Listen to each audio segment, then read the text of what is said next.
everyone, welcome back to my channel. Before we start today's video, I have a quick question for you all. What's the first thing you do when your favorite team is playing? Checking the scores, right?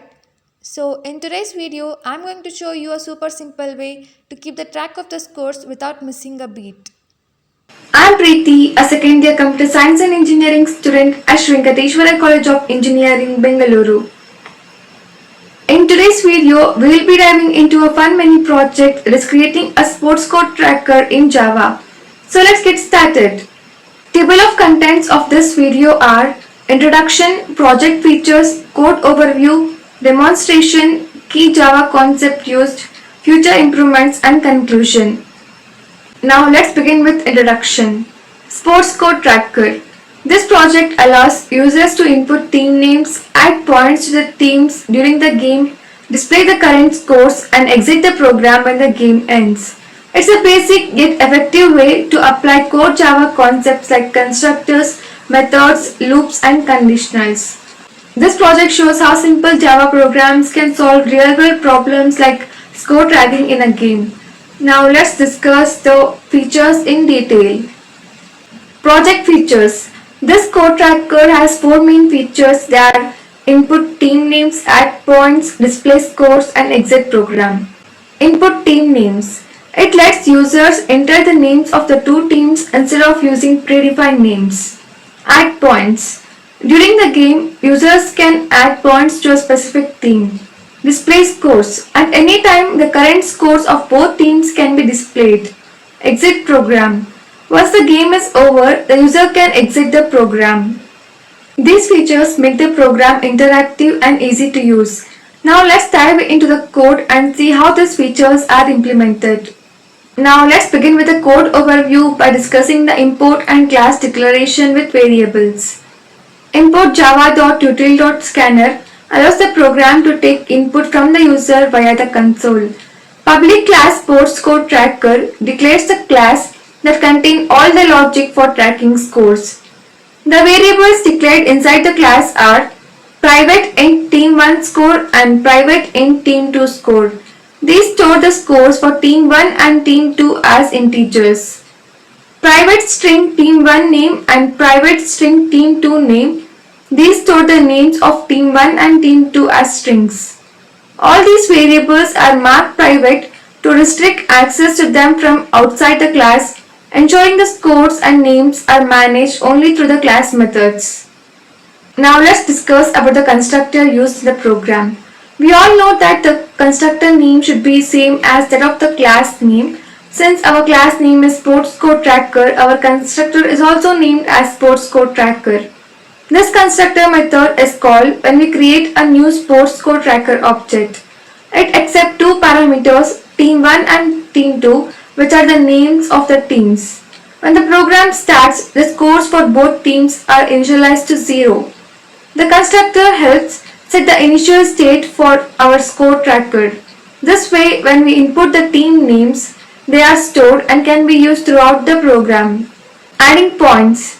This method add points to team allows us to add points to either team 1 or team 2. It takes two parameters, the team number and the number of points to add.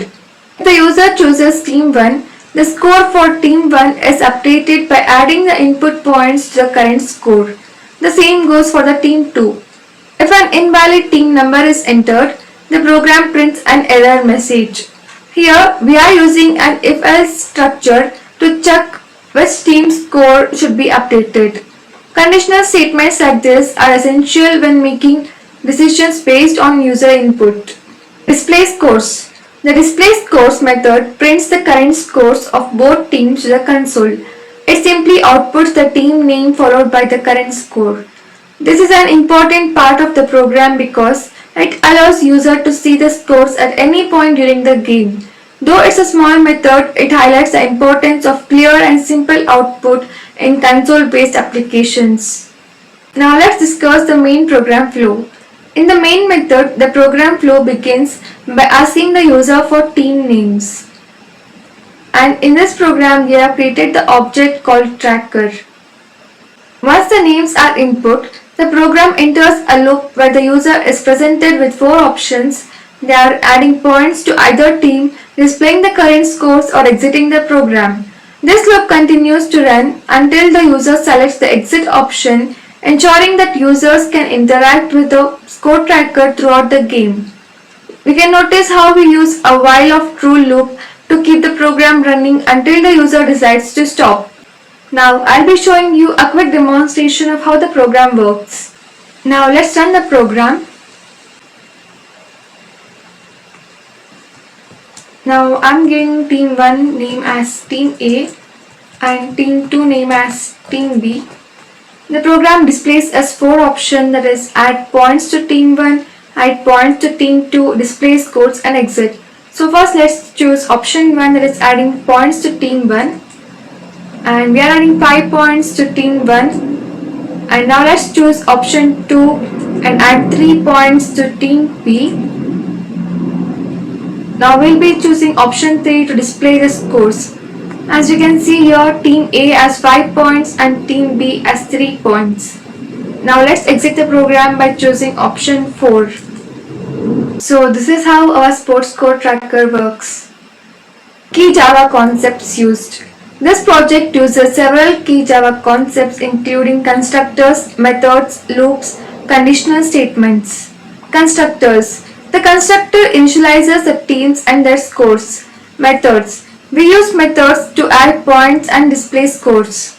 Loops. The while loop keeps the program running until the user selects the exit option. Conditional statements. The if-else structure allows the program to make decisions based on user input. These concepts are foundational to Java programming and are used in almost every application. Future improvements. While this is a simple console-based program, there are several improvements we could make in the future, including more teams, graphical user interface, that is GUI, additional features, more teams. Allowing for more than 2 teams would make the program more versatile.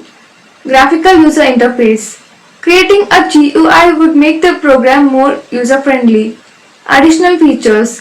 Features like resetting the game or allowing score subtraction would make the program more dynamic. These improvements would enhance the usability and scalability of the program. Conclusion. To conclude, this project has been an excellent opportunity to apply core Java concepts and solving a real-world problem. The Sports Score Tracker is a simple yet practical application that can be expanded to include more features such as multiple teams or a graphical interface. This mini project highlights how basic coding can evolve into more complex solutions.